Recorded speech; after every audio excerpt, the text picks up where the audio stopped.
after I purchased a salon, I spent a lot of money on renovating and making it look nicer and invest in many things. And some of the people, my relatives and the technicians, like, why? Like, why are you spending money? You don't need to. In order for it to grow, you gotta spend money to make money. You gotta invest. Thinking about maybe the path to success doesn't have to be a corner office, but it could just be owning and operating a smaller business and being able to provide for the employees so that they can also have a good life. I think that's kind of what it means to be a successful person now for me. All right, Truc, for those who don't know you, how do you usually introduce yourself? Yeah, so my name is Truc. I actually now still based in Texas, but I'm back here just for a quick visit. So a little bit about myself. I actually was born and raised in Ho Chi Minh City. And when I was 14, so right after 8th grade, my family migrated to the US and we moved to Austin, Texas. So I kind of spent a lot of my formative years education-wise as well in the US. So I went to school at UT Austin with a background in investment banking and corporate finance. So after got that degree, I worked for JP Morgan in the investment banking group. Then I did not love it so much, so I switched into corporate finance doing M&A for HP. And a part of that, they also sent me to Malaysia for 2 years to kind of set up a new manufacturing site. So that was really interesting working international. And because all of that experience, I was able to go back and got my MBA at Harvard Business School, which was really a great eye-opening experience. And then after that, I spent 3 years doing strategy consulting at Deloitte. I always knew that was going to be a stepping stone into something. So I quit about a year and a half ago. And currently right now, I am doing what we call a search process. So I'm buying up small businesses in the Austin, Texas area. So it's kind of, you buy and then you operate better, hoping that you can take the company to the next level. Long-term wise, I'm hoping to be back in Vietnam, so I'm trying to go back and visit and kind of meet different people. Yeah. Wonderful. Can you quickly talk about the search and buying businesses stuff? How does that work? How do you make money? What business do you buy? What's the process, just for listeners to understand? Sure, yeah. So the search process is, instead of having an idea and finding partners to kind of start your own companies, you kind of think about, right, okay, why don't I go buy a company that already exists and operate it better, right? So most of the time people will kind of split it into the investing piece and the operating piece. So during the kind of looking at different businesses to evaluate and invest in them, you kind of look at as a whole, what are the criteria that you want to go after? So for me, I'm looking for companies that already have a healthy performance over the last few years with a strong customer base, healthy margin, and then that kind of go into understanding why they're selling the business, because you don't want to buy something that is sinking. You want to buy something that have a really strong foundation, and then once you close, you can run it better and hopefully make the profit even better, right? So it's a little bit of a different way to think about entrepreneurship. Instead of building something from the ground up, you buy something and then you build it even further. So that's kind of like overall what search is. Mm-hmm. And for my own experience, I'm actually looking at businesses that the Vietnamese immigrant community in the US, what kind of businesses they own. So think about things like nail salons, laundry, restaurants. So when I was looking at those options, I quickly narrowed it down. I'm going to start with nail salons. It's a very good businesses in terms that they're always repeat customers. It's a very high margin business. So for me, I was like, okay, this is what I'm going to do. So I spent the last year and a half looking at nail salons in the Austin space, and then I have purchased 2 so far. Yeah. Super fascinating. And I would love to dive deeper later. Sure. Let's start a little bit from the beginning and then kind of all the way into how you actually decided to pursue that path instead of other paths. And it seems to become a more popular way of building a career, especially for MBA grads, it seems. But maybe all the way back, you followed a more classic high achiever arc, top school, corporate finance, Harvard MBA. What do you think? What shaped that ambition early on, and what has always driven you? Yeah, I think very early on, I've always knew that I need to do something with my life, right? So my parents started out with nothing, kind of worked really hard throughout their lives to give my brother and me a very good life, right? They even moved us from Vietnam, where they have all of their roots and family and connection, to go to a very different and new country so that my brother and I have a better future. So for me, seeing the sacrifices that they have done for us was a big driver for me to, I have to be successful with my life, right? So that was a really big push, but I think with my parents, they were also business owner, right? They have their own things. So for me, always kind of looking at, okay, like they could make something out of their lives, they can provide for their family, so I should be able to do the same thing. They never asked us to follow a certain career path. They trust that my brother and I will decide what we want to do with our lives. So having that trust and having the foundation and the support from them was kind of like a big helping, maybe like a stepping stone for me to be able to think about what I want to do with my life. So Can you share what your parents did? yeah, so when they were here in Vietnam, my parents owned a manufacturing company that produced baby shoes. Baby shoes. Yes, very, very small niche, but yeah, so anything from newborn all the way up to about 2 or 3 years old. So that was what they did. So they design, they make the shoes, and then they sell it mostly to wholesaler.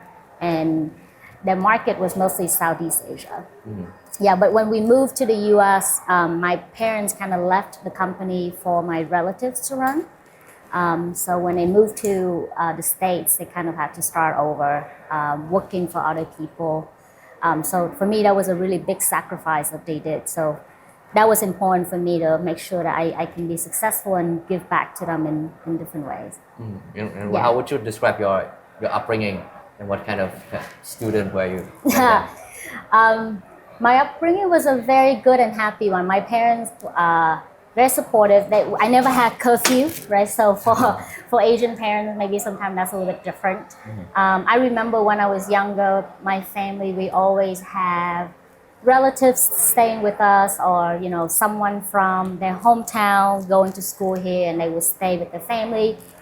My parents always helped other people, like relatives or neighbors. So my family, my household is always loud with a lot of people. So I think that kind of helped me develop my own personality. It's like it's being community oriented is a big part of my household and who I am right now.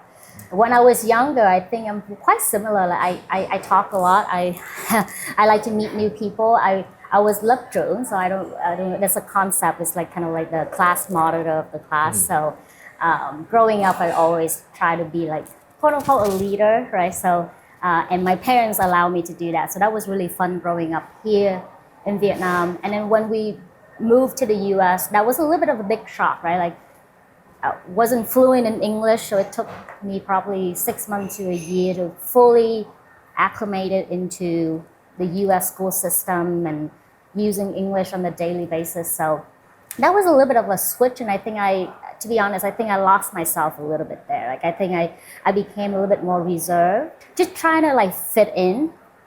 What age was this again? 14. 14. So high school in the US. If you've seen American movies, right? High school in the US is a very different experience. So there was a little bit of time there, I think for about 2 years, where it was really rough for me, right? Like being so outgoing but not able to communicate myself clearly because my English wasn't as good just yet.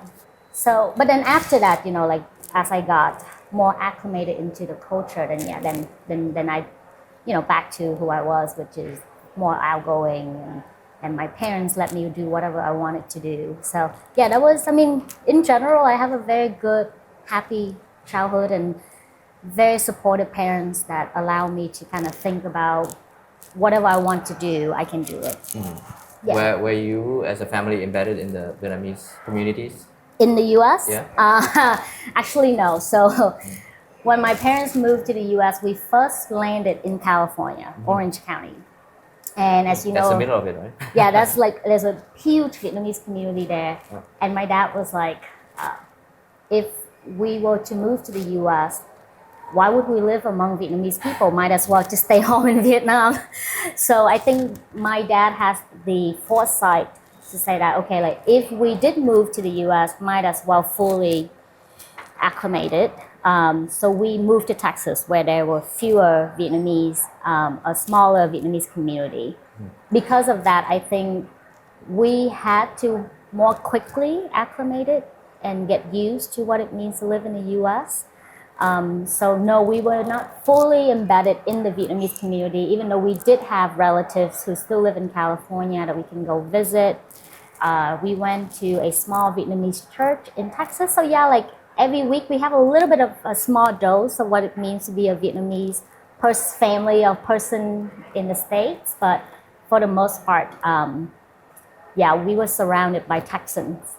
Yeah. And what kind of parents were your parents in terms of your education, career, what they had in mind for you, and what success would mean? Yeah. So my parents were not the typical tiger parents, so they never pushed us to go a particular career, right? They always tell us, as long as you have a good head on your shoulder, don't get into trouble, and try to make something out of yourself, you should be fine, right? So they allow us to decide what we wanted to do. And I think that was very powerful.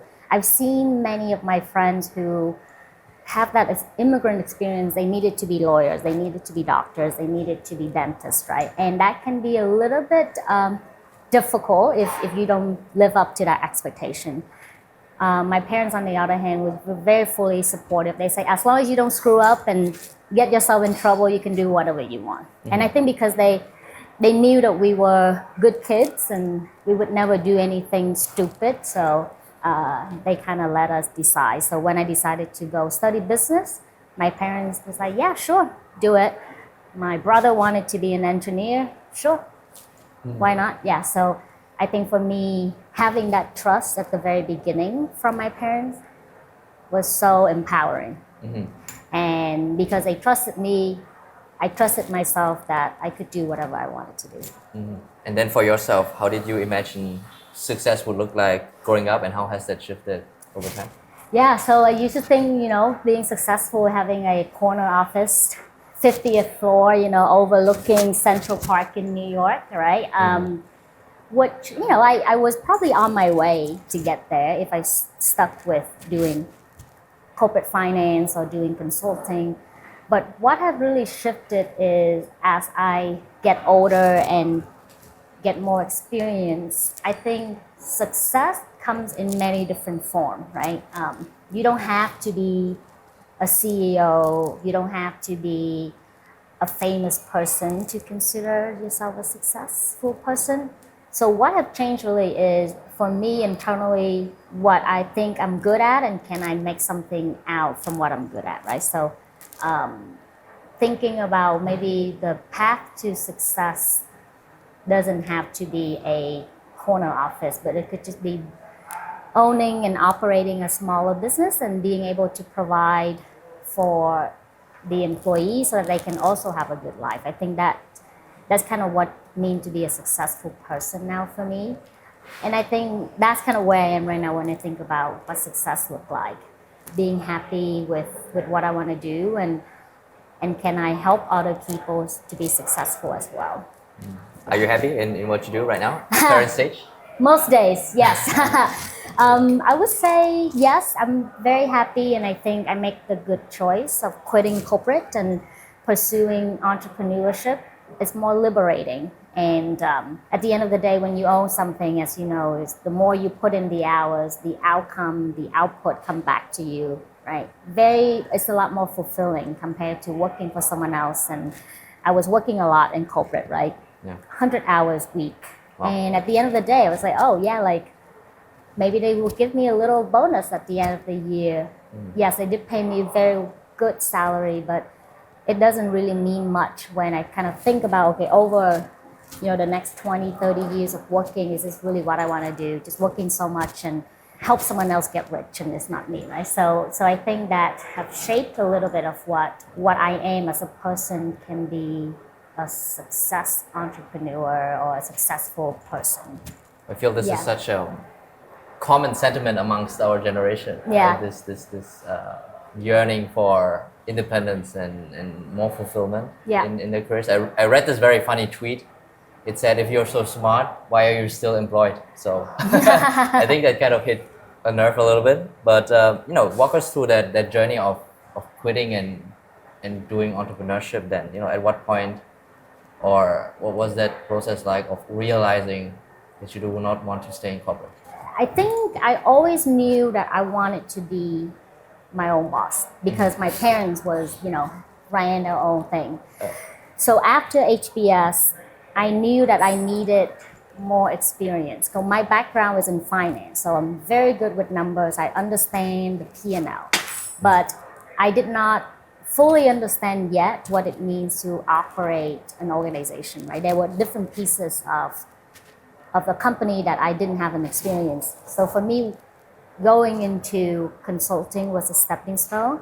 And I was very mindful about what kind of project that I would get on, right? So I was very specific. Okay, I want to know more about HR. I wanted to know more about supply chain. I wanted to know more about marketing. Mm-hmm. So I was very specific about saying yes to certain type of project and turning down other projects that I didn't want to do. And I think I was also because I always knew that this was a stepping stone, so I didn't mind saying no, right? Like if someone approached me with a project and it wasn't something that could help me be a more well-rounded business person, I would just say, no, I don't want to do this project. And I think that was very interesting that because of me saying no, actually a lot more people came to me with projects because of kind of like develop a reputation of like, oh yeah, she's like, know what she's doing. She's very selective of kind of like where she wants to focus her time on. So because of those 3 years when I was at Deloitte, picking the right project so that I can get the right skill set, so that it can help me run my own business later. And then kind of have those reps of saying no and be very, very mindful about where I want to focus my energy was actually a really good habit to develop too. So with all of that, 2 years came around, I got my promotion, I started thinking, okay, now it's time to quit, right? So what do I do next? So entrepreneurship, what does it mean? Do I want to start my own company, or there's this new thing called search? Should I go into that? So this kind of came back to what we were saying earlier, is that, okay, then for me at that point in time, I didn't want to do a startup. I didn't have an idea. So search was the next logical decision. And that's kind of how I decided to go to that route. But it was because I felt that I have learned enough about the different pieces of a company and how to run and operate an organization effectively. And that was when I felt like, okay, I'm ready. Let's do it. Yeah, so that's kind of like how I kind of left the corporate world, but I prepped myself for a while there before I actually quit. And about those learnings from corporate, what strength or learnings are still serving you today in what you're doing right now, and what did you actually have to unlearn? I think some of the biggest lessons I learned, there's 3 things. I thought about this question a little bit.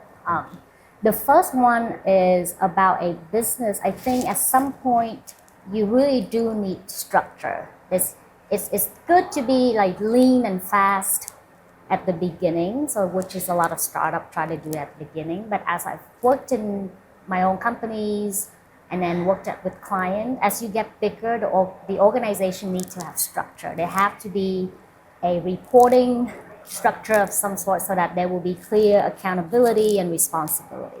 I think for me, having that clarity in mind, it was really important, so that as I think about building my own business, it's good to move quick and fast, but as the organization gets bigger, you need to have structure. You need to have someone calling the shot and be responsible for those decisions. So I think that's something that I learned from a business perspective.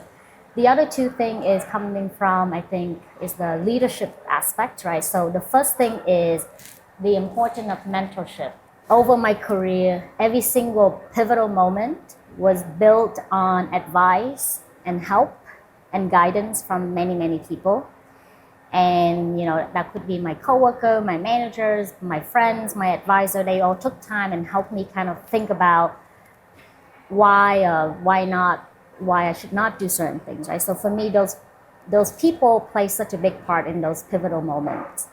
So for me, mentorship is a big thing, and I'm committed to be a mentee because there's so many people I can still learn from, and now I want to be a mentor for whoever want to, get a little bit of clarity in what they want to do. And then I think one last thing that I learned is I need to allow people space and time to learn and make mistakes. So as I was getting, more senior in my role, I had to give, tasks to more junior analysts. And at the beginning, I often find myself, wow, they're taking so much time. It's wrong. They're doing it in a very different way than how I would have done it. And then, I would just jump in and then just kind of do it for them, right? Mm-hmm. And then I realized later, like, one, they're not learning anything because I'm just doing all the work. And two, because I'm doing their work, my work was affected. The quality wasn't there anymore, right? So I have to say to myself, wait a minute, I have to give people time so that they do it, they make a mistake, and they learn. Mm-hmm. And that was hard for someone who is type A and want everything to be a certain way. So for me, having to learn how to empower people to make mistakes and help them learn from that, and so that they can develop the right skill set, was a big lesson for me. So that's something I should now take it with me to running my own business. It's like you gotta let people do their thing, and when they screw up, just be there to help them and figure it out together. But you cannot do the job yourself because there's just way too many things that I need to do as a business owner. So those are the big lessons from a leadership and a business understanding perspective. You asked what I need to unlearn, yes. Right? What do I need to unlearn? I think that was tough because I felt like everything I learned was helpful. Very helpful. Yeah, I think what I need to unlearn was having less of an ego, right? So I was very proud of the fact that I got, all these fancy degree and, like all of my job was, well-paying and considered quite prestigious, right? But running a small business comes with a little bit of humility. When I approach business owner and asking them to, hey, sell me this business that you have spent the last 20, 30 years, they don't care that I had a Harvard MBA. They don't care that I worked in this fancy company.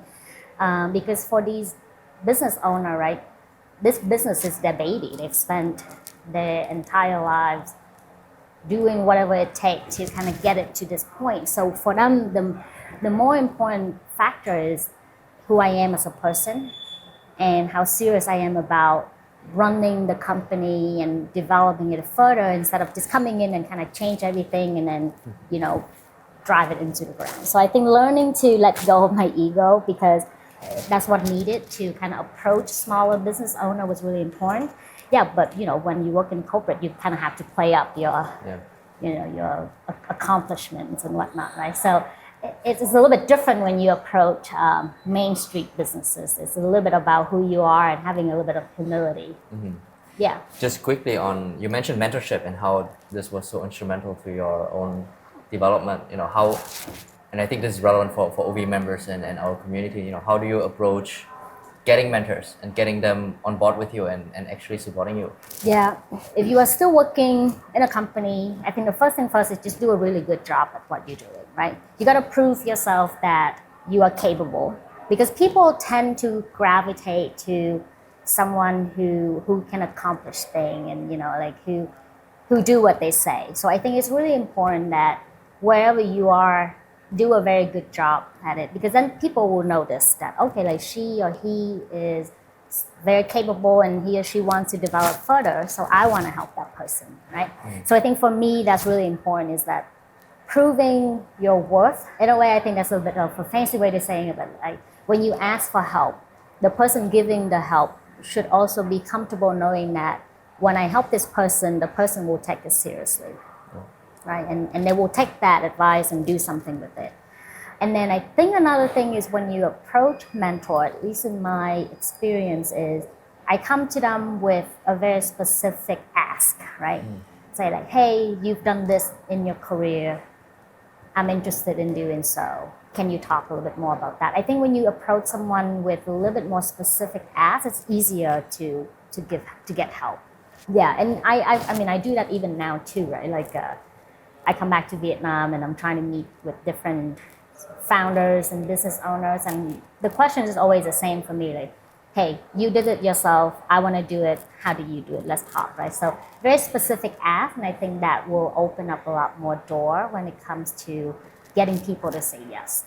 It shows preparation as well. This is Yes. just something I want to add that Yeah, exactly. by now I also get a lot of requests to just meet with people. I love to meet people. Yeah. But if there's a lack of specificity, I feel it's also a lack of just effort put in to put themselves into, you know, the Yeah. other one's shoes to think how can this be specific, valuable for both sides. Yes. Right? Yeah. So I think that's just an additional effort step you should be making, you know, as to what is an outcome Yeah. I can get out of this conversation. And then I find, by my experience, people are very willing to help actually. Yeah. But you need to bring that specificity. Yeah. Yeah. And another thing too is it's okay if you hear nothing back from them, right? Life gets in the way. Maybe it's just not the right timing. So I learned to not take rejection so seriously, even when it comes to mentorship. You know, like Yeah. if it works, and it works, and if it doesn't, you know, say thanks and then move on, right? Yeah. So it's just like any kind of relationship. It's a little bit of give and take. Yes. Yeah. Yeah. Let's talk a little bit about HBS, Howard Business School, before we move into the search and acquisition Yeah. piece. You know, many see Howard Business School as a launchpad into corporate, into consulting, into leadership at some point. You know, for you, what role did those 2 years play? Now looking back. Yeah. I think for me, HBS was a little pause in my career. So I was quite burnt out. So going back to school was a way for me to kind of reset, like my mental a little bit, right? So, but it was a very fruitful and productive 2 years.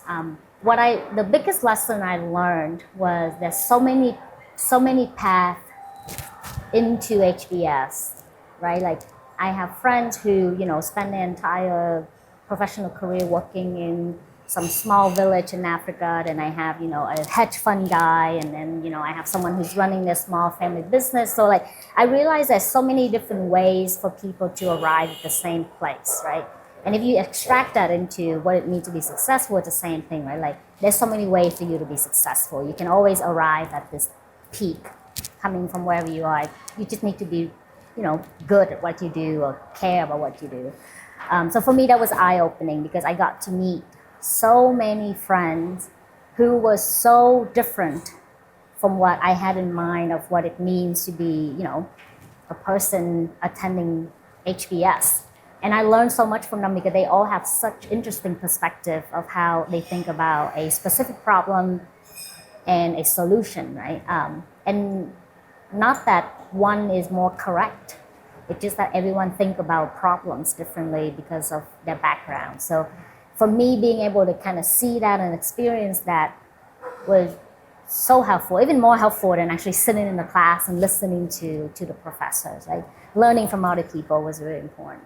And then the second piece that very cliche is the networking that comes out from this experience. Right now, I have friends and classmates that if I need to do something, if I have a question, or if I need a little bit of introduction, this network, this community will always help me, right? Yeah, like so Would I you can say always. that's the main I would value? say, yeah, this is a big main value. Yeah, I think so, for sure. Like, it opens a lot of door.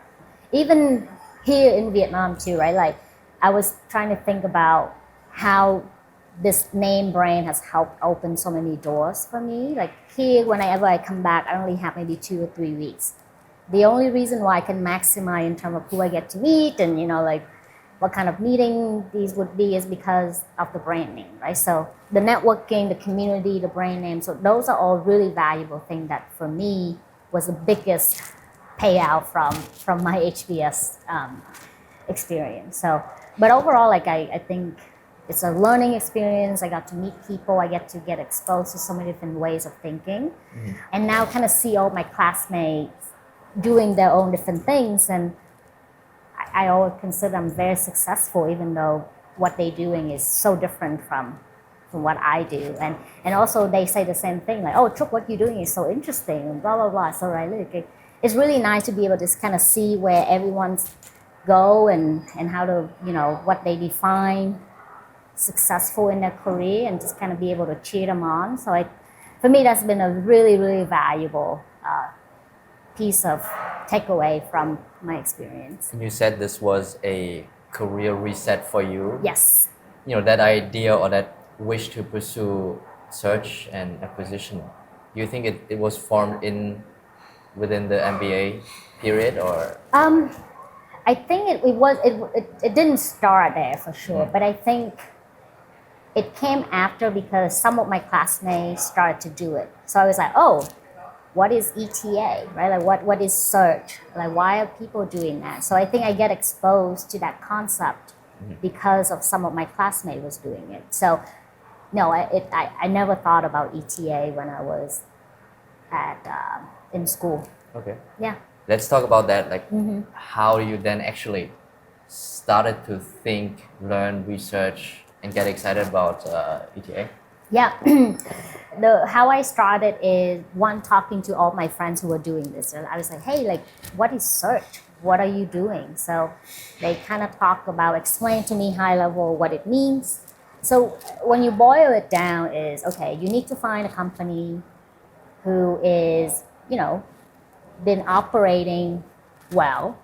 The owner is selling because they have either a personal reason or they're retiring. It's not that they trying to sell something that is, about to hit the ground. And you want to look for things that has strong margin, healthy revenue flow over the past few years. So, on paper, there's a few criteria that you want to look at. That's kind of how people would go out in the world and like, okay, I want to look for this kind of company. And I found that to be really challenging because your criteria can be so wide. You're like, I want to buy a successful business. Every business is successful, right? That's why it's still operating. So for me, what was helpful was having a little bit of like thought into, okay, like what kind of business do I want to buy? And what you're excited about probably as well, right? Yeah. And I truly believe that if you want to do a business well, you kind of have to understand it, right? And you have to be excited about what it is. So I kind of sit down and think, okay, like, what do I like? I like B2C. I like consumer. I like services. I knew that because I've spent all of these years working for different clients, and I knew that I like B2C. Okay, so that kind of helped narrow it down. But then it was like, okay, then now further, how do you even think about what kind of B2C or service business that I want to do? Then I think about, okay, like there's so many searchers out there. This is a very popular concept in the US right now. Everyone is looking to buy a business. So where do I have a competitive advantage, right? Then I think, hey, like who I am. I'm a Vietnamese immigrant. There are a lot of Vietnamese-owned businesses in the US. They have all been successful because they've been able to send their kids to school and, like take care of their families. And so, okay, like maybe I have the advantage of being a Vietnamese immigrant. I can speak the language. I understand the culture. I kind of know how a Vietnamese owner works compared to like a Western or American owner would operate. So that's really helped me narrow it down to, okay, let's focus on the Vietnamese experience in the US. And when you get there, it's very quickly narrow it down to, okay, consumer, service, Vietnamese-owned, okay, then there's only a few things, right? The nail salons, the restaurants, the laundry. So for me, I was like, okay, let's start with nail salons because very high margin is the one career that I think has really powered the Vietnamese experience in the US, right? So it's such a big part of what it means for many Vietnamese-Americans. So I think it was an obvious choice and for you me to are go into. female and a consumer in Exactly. China as well, right? Yeah. So what I did is I quit my job and I had a 3-month sabbatical just to kind of also clear my mind and get myself prepared. And then I moved back to Texas and I moved back in to live with my parents. right? So because I needed to save money because you need money to buy businesses, and I was like, okay, I need to cut down on all of my expenses. Here's my saving. So yeah, at 32 years old, I moved back and lived with my mom, and it's been a great experience living with my family, by the way.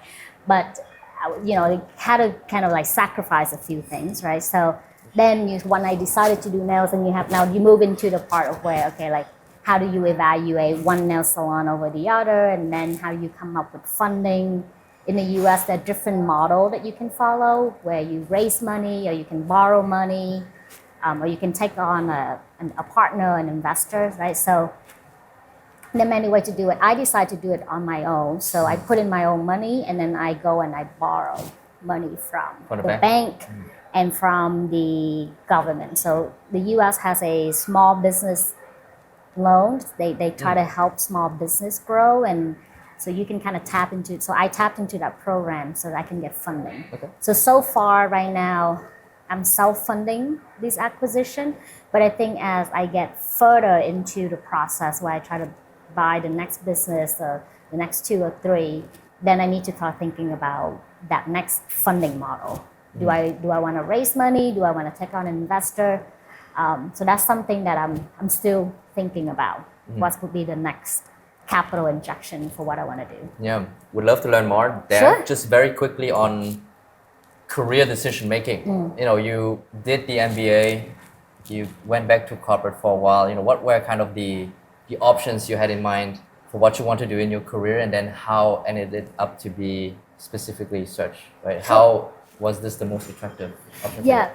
So for me, I think if I stuck with corporate, I think I could easily, I know, maybe not easy, but I think I can see myself climbing all the way up to upper management, right? Like, so yes, and that's a very clear path in corporate America. You do this job, you get promoted, several years, you blah, blah, blah. So for me, like, if I stay with that, I think I can get quite high up in a company. Yeah. And very predictably as well. Right? Yeah. Guarantees a high salary, yearly bonus. You know, like you can make a really good life out of that. But I always knew that I wanted to be my own boss, right? So then I switched over. Okay, like, if you want to do your own thing, startup or search. And I always came back to the fact that I think I'm more an executioner. Like, I can operate and I can execute idea, but starting something and taking it from 0 to 1 is not where I'm strong at. That's not my strength. But I can take something from 1 to 100, right? Like, give me something that you already started, I'll, turbo max it and take it to the next level. But like starting out, that first piece is not what I'm good at. And I knew that about myself. So search make more sense. Like, I'll take something, I'll find what it's good at and where we can improve, and then I'll go from there. And what was the level of analysis you put into making that decision, or did you have strong conviction when you moved back to your parents and about doing search? Yes. And about the potential success with this? Yeah, I think for me, I'm one of those people, I think long term. This is one of the big lessons for me, is like, think long term, but don't try to maximize for every single scenario. So I thought about don't overthink it. Once you kind of have your mind set on something, just do it, right? And that was kind of me. Like, it's like, okay, you wanted to quit your corporate job, you wanted to do entrepreneurship, search is a good way to do it, just do it. My biggest lesson that I learned from one of my mentors is you can get paralyzed by decisions, thinking about too many things. So I would just like, hey, like, you can do it. And also I was, 32, I didn't have a family, I didn't have a partner or children to think about. Like, if it didn't work out, then okay, fine, I'll go back to corporate. So I think that I have a little bit of freedom in terms of the consequences of my decision doesn't affect a lot of people. It's just me and my own personal savings. And if I fail, I think I can go back out there and look for a corporate job. For some people, it's not that simple, right? Some people have a partner, some people have children, so they will have a different calculus when it comes to those decisions. Yeah. High risk, high reward. Yeah. How many years? How long has it been since you purchased your first? I quit and I started the process a year and a half ago, and I bought the first one 6 months in, so it's been 1 year. Yeah. Let's reflect. What were the difficult moments? What were the lessons? How is it going now? It's going well. I mean, I'm able to not be there and be in Vietnam because I spent a lot of time investing in setting up the processes and structure so that even if I'm not there, it can still operate and, you know, like I don't have to be there all the time. Yeah. It was really difficult at the beginning. I think I underestimated how much work it really is. So with a small business, right, when I bought it from the old owner, okay, we signed a contract and then 30 minutes later they were gone, right? Like this, like imagine a company and the CEO just kind of disappear, right? So like I had to step into that role. And for nail salons or a lot of small enterprise, small businesses is that it's mostly owner operator. They play a really big part in the day-to-day operation. So when they step away, there's a huge hole of things that need to be done. So I have to very quickly step into that role. I had to be, you know, the receptionist, the HR person, the payroll person, the hiring person, the cleaning person, right? Like everything that needed to be done to get a company, like a small enterprise going. So I have to think a lot about, okay, keep it running, but at the same time, how do I think about making this a little bit more formal so that things can run by itself, right? So now this is where all of my like corporate and consulting work come into place. Like, okay, let's build our processes, let's document everything, let's have, you know, team meetings and things like that, right? So kind of like step by step, I learn about this particular business, then I think about like how do I formalize some of these processes so that all of the employees can follow all the steps so that we all doing the same thing. So that if one person is not there, business can still go on, right? So that took a lot of time because they've never had to operate in such a formal way before. So it took a little bit of convincing, a little bit of, you know, tweaking along the way, but having, you know, processes, and then I put in a lot of systems as well. That has helped tremendously in terms of, okay, now I can kind of put one person to run this piece. Now I can have another person that focus on that piece. So that I then can step away and kind of look at a bigger picture of, okay, now how do I grow this thing? And not just, you know, trying to swim and survive. Now it's like, how do we grow?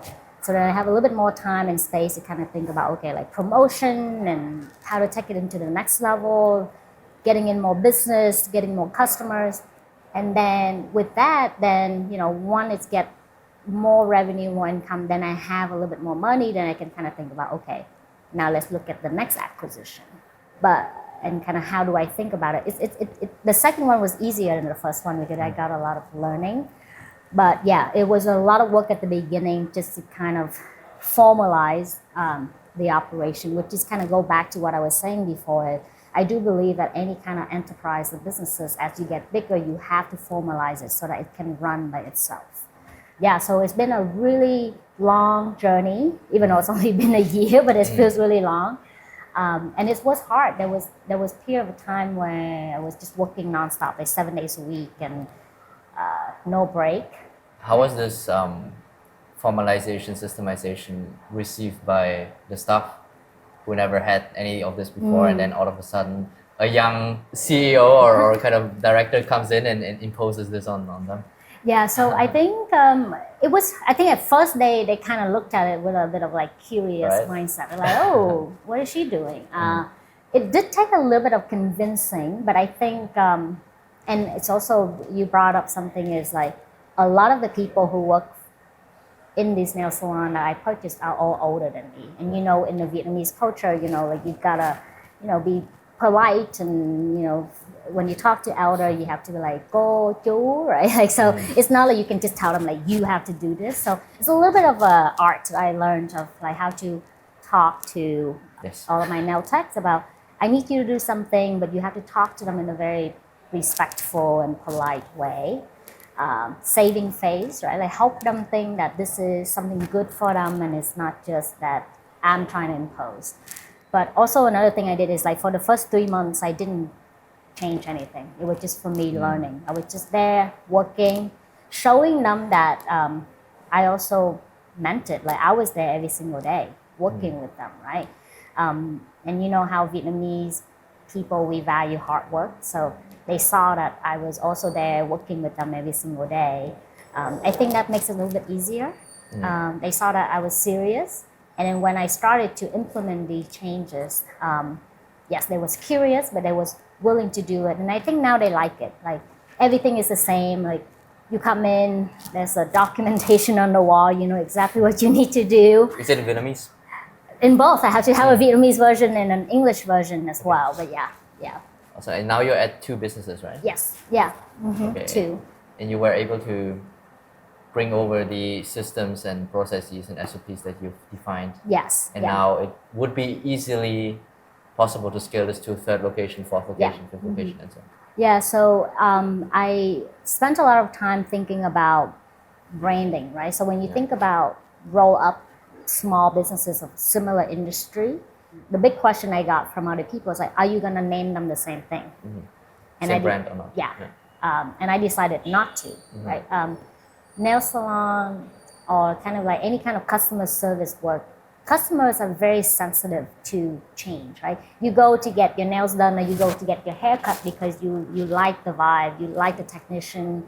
So changing too much of the front of the house can be a big shock to customers, and then you lose customers, and that's the last thing you want. So I went back and forth, but then I decided, okay, like I'm gonna keep the branding the same as what I bought it as, right? Like whatever it's called, we'll keep it. The front of the house, you know, I make it look nicer, but the vibe is not completely different. But what I do change is all the menus are the same. The processes, the systems, the SOPs, back of the house is very similar. And then, you know, financially, without naming numbers, are you happy with traction and how it is going with 2 locations now? Yeah, I think they're doing well. Right now, it's a little bit tough because of the economy in the U.S. Like services like nails or hair is a discretionary spending. So with the economy a bit tight, so right now business is a bit tough and it's industry-wide, so there's really nothing to do other than just kind of hoping and wait for this to kind of go over. But I think for the most part, yes, the business is doing well, thank goodness. But it was tough at the beginning. Like I didn't pay myself for the longest time because I wanted to make sure that everything that the business generate go back into growing it. And that was a big lesson too. If you are a business owner, pay yourself. Make that into a part of the operating expense so that you can take care of yourself and your family. And if you cannot pay yourself, then there's something wrong with the business model. Okay. Yeah, so that was a big learning for me. And now that's the advice that I give to all aspiring business owner is like make sure you can pay yourself.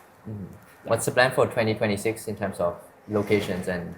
I think for now I will still be in the Austin area. So right now I'm thinking about buying the next nail salons, and then I think at number 3 and number 4, then I'll think about do I want to go adjacent in terms of like similar businesses, right? So they're like spa, massages, facial, hair wash, so like similar businesses, adjacent businesses, or I go up the value chain, right?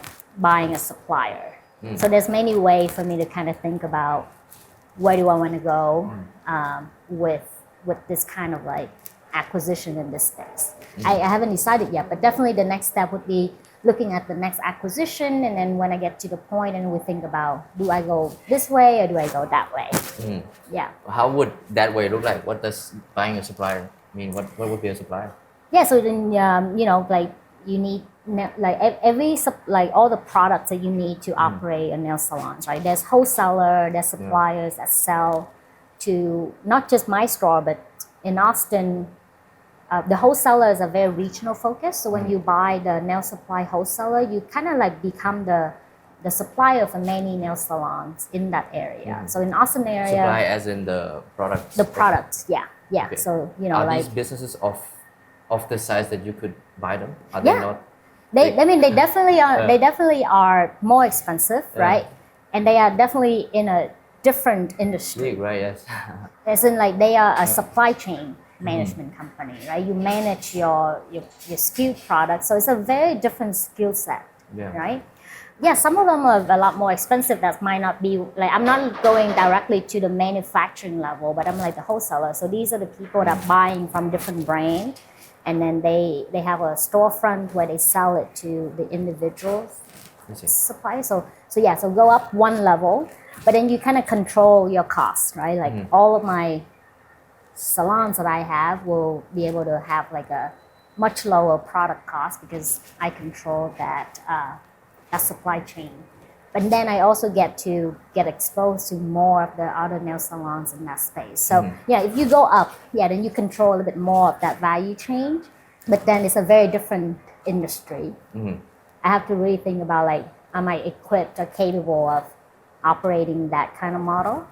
Or if not, then we'll go, to similar type of businesses. And what did you learn about the nail industry and the Vietnamese entrepreneurship ecosystem doing this now? So about the people aspect, they work really hard. I think the Vietnamese immigrants, no matter where they are in the US or in Europe, I think a lot of them, they left Vietnam because, after the war, we were a poor country, so many people fled or moved abroad just for a better life. So they worked really hard. So that generation is all about work because they needed to make money so they can provide for their families. So they value hard work a lot. But they also have a mindset where they needed to save money, right? Like everything needs to be like very mindful about how you spend. Our generation is a little bit different. It's like we work a lot, but we also want to have a better life. We spend money. And I think for me personally, I bring that mindset into business too. I truly believe you need to spend money to make money. After I purchased a salon, I spent a lot of money on renovating and making it look nicer and invest in many things. And some of the people, my relatives and the technicians, like, why? Like, why are you spending money? You don't need to, right? Because that's their mindset. It's like, you gotta save. Whereas I'm like, okay, in order for it to grow, you gotta spend money to make money. You gotta invest.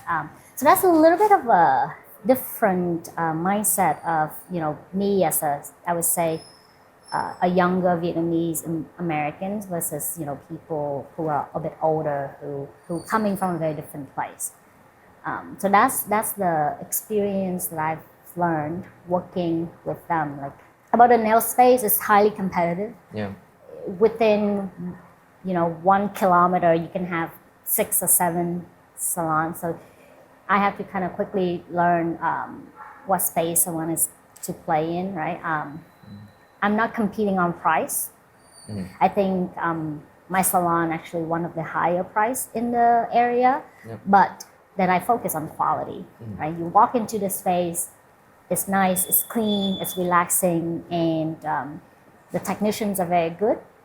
And if something goes wrong, then either me or my manager will go out of our way to make sure that the customer feel happy, right? We place a lot more emphasis on the experience and the quality of the service.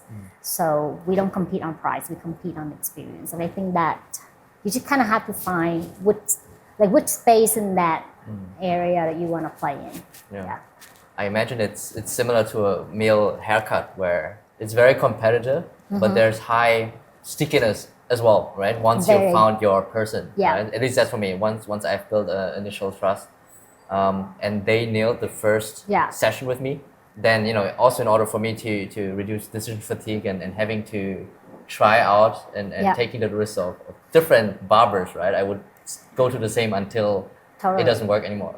Totally. So and that actually is also a very important lesson for me is I have to keep the technician because for you have your favorite barber, and if he or she quit or moves elsewhere, a lot of time the customer will try to find where they go and they follow them, right? So for me, I have to balance between keeping my customer happy, but it's also, I think, a bit more important to keep my technician happy, right? So they don't go anywhere else.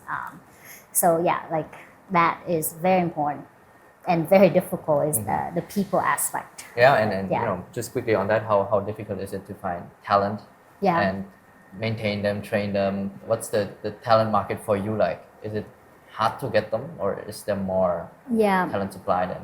So the nail space has very high turnover because it's so quick, so easy for people to join a salon, and then if it doesn't work out, they move, right? And I would imagine most dream to build or Yeah, start their and own. if they become very good, then they will Right. go out and open their own space. So for me, right, like what's important is when I talk to them, when they express interest in joining, I explain to them like, hey, this is my vision, this is what I want this salon to be, and if you don't think that's the right fit, then don't bother. Right? Like I think at the beginning I set out very clearly, we focus on quality, I don't want any drama, everything is very straight, I have documentation, I have processes, I need you to follow all of this. Are you okay with that or not, right?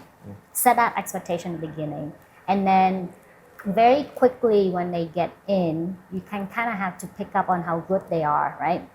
From a skill perspective. Then you've got to start being a little bit more creative in terms of their pay structure. Kind of like a lot of them at the end of the day care about how much money they can make so they can support their family. So for a good technician, I'm willing to pay them more so that they're happy and they stay, because that's how a salon start to build a clientele. Is you need to have good technician, and sometimes maybe their skill set is not the best, but they're really, really good with customer service. That's great. I want those people too. Or at this, like I just want a really, really good technician who can do everything. Yeah, I want those people too. So yeah, it's important to kind of like quickly learn how good they are and trying to find the right pay structure so that they stay. For someone thinking about buying businesses, SMB acquisitions, what do most people underestimate? You see, also talking to your other HBS classmates, perhaps. Yeah. What do you think? I think they underestimate how long the search process would be.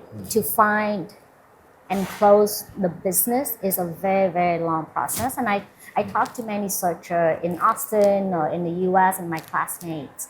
A lot of people to say, okay, I want to buy a successful business. Okay, duh, obviously. But then you have to quickly narrow it down to what they call a buy box. So your criteria, what you're looking for. Region, purchase price size, the type of businesses, the industry. But then people get stuck looking for the perfect business that fit every single criteria. That's almost next to impossible. There's no like 100% match out there for you to for a person to go out and find something that okay, this kind of like check every single box.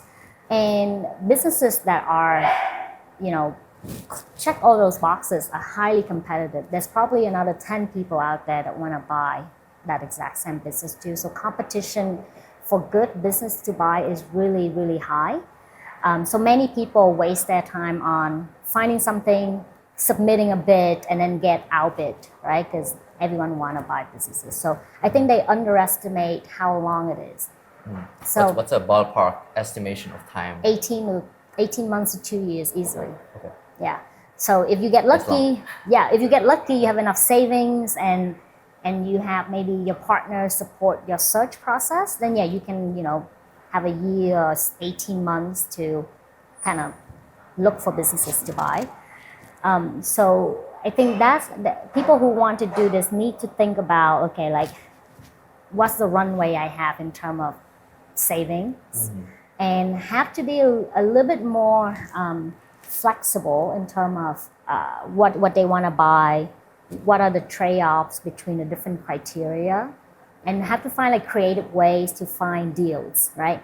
If you just do the obvious route of getting brokers or going all these websites where they list out businesses to sell, to buy, it's a very competitive landscape. So you got to be more creative in terms of like, how do I find businesses that wanting to sell? And so what you want to do is find off the market deals and be a bit more flexible in terms of trade-off, what you care about when you look at a company.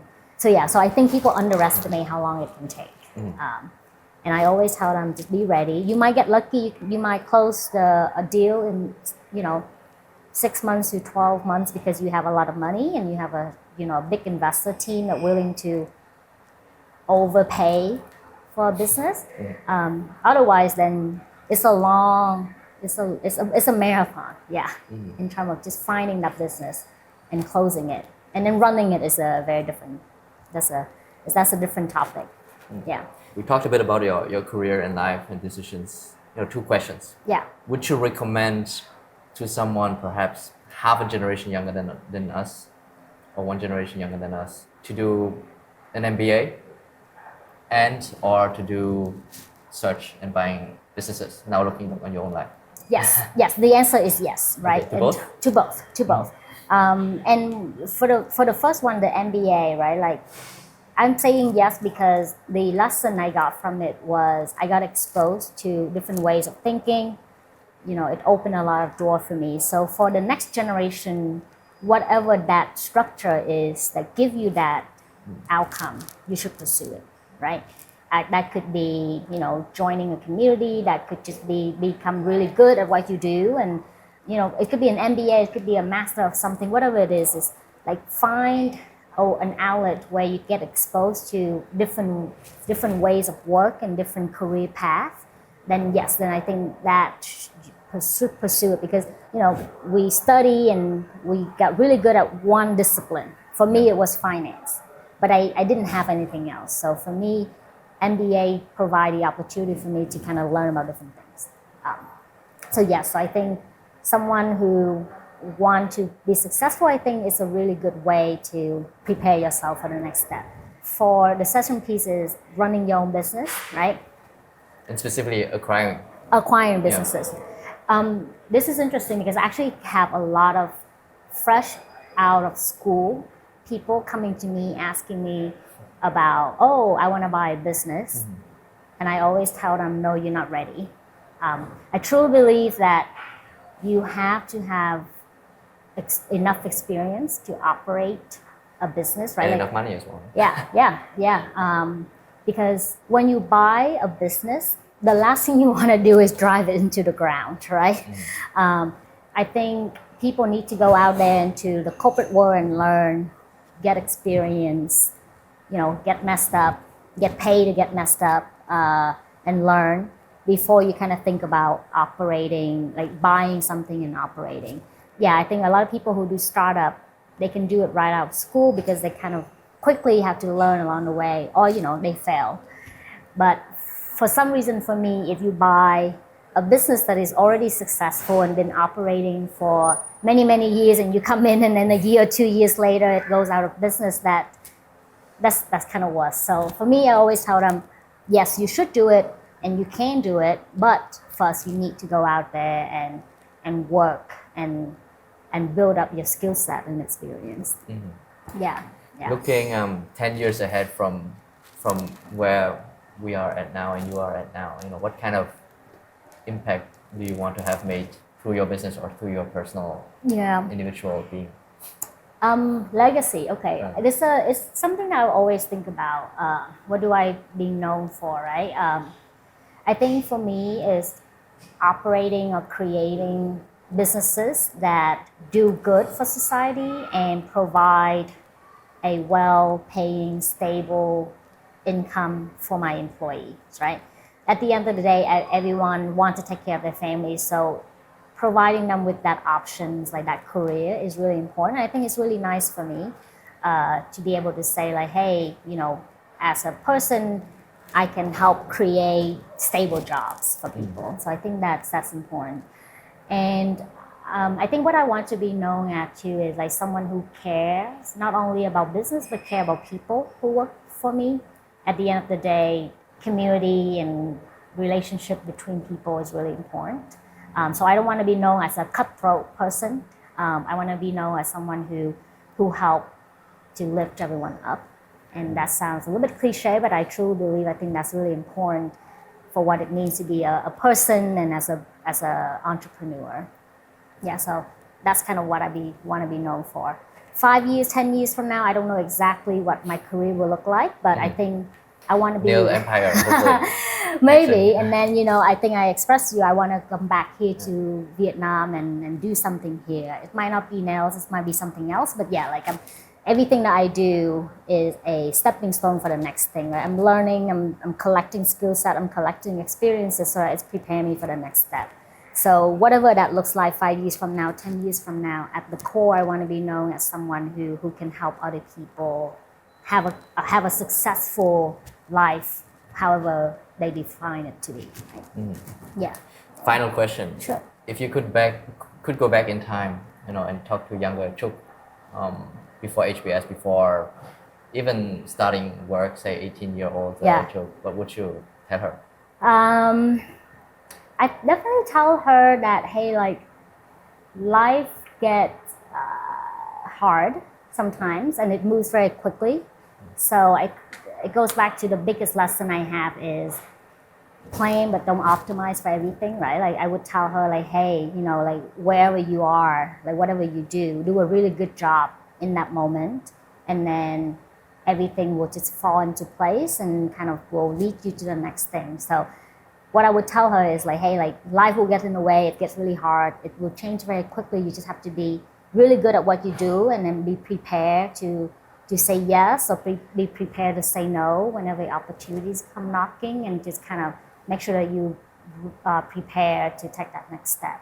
So I think that's just what I tell her, and I probably not gonna tell her to change anything actually. Just like do whatever you're doing and things will just fall into place. That's one of my personal belief is everything will work out at the end. Wonderful. Yeah. How can people connect with you and stay in touch with you? Yeah, I'm happy to talk to anyone about anything. So connect to LinkedIn. I'm sure this will be posted on Instagram, or you can also, just on LinkedIn ping me, we can WhatsApp.